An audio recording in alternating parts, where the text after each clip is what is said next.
Saint est le Seigneur, le Dieu tout-puissant, Saint qui est, qui était et qui vient. Le Seigneur est roi et s'est vêtu de magnificence. Frères et sœurs en Christ, bonjour. Bienvenue dans votre rubrique Saint du jour.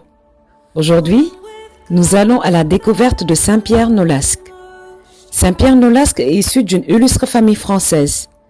L'hérésie qui régnait dans le sud de la France le poussa à vendre son patrimoine et à se retirer en Espagne.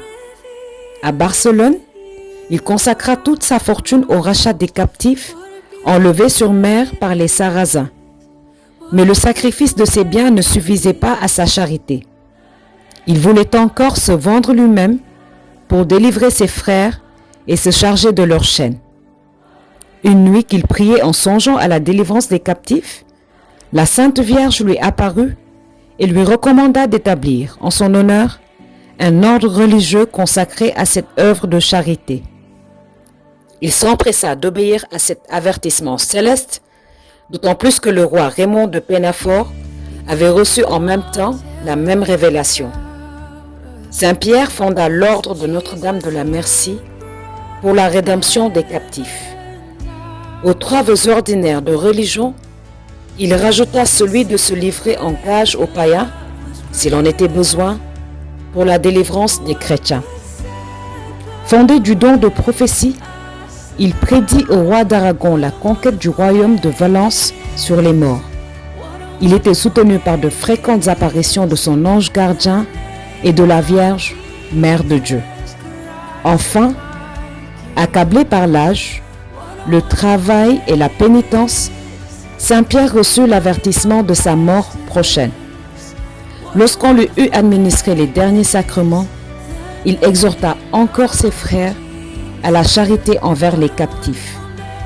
Puis, en disant ces paroles, le Seigneur a envoyé la rédemption à son peuple. Il rendit son âme à Dieu au milieu de la nuit de Noël, l'an 1256. En plus de sa charité sans limite, Saint-Pierre Nolasque brille par son obéissance à la volonté de Dieu. Et cela lui vaut l'appui de son ange gardien et de la créature de Dieu la plus obéissante, Maman Marie. En ce mois de mai dédié à la Sainte Vierge, sachons obéir à la volonté de Dieu, quoi qu'il en coûte. Lui prendra soin de nous en nous donnant sa mère et en nous envoyant ses anges. Nous fêtons aussi les saints François de Laval et Lucius de Cyrène.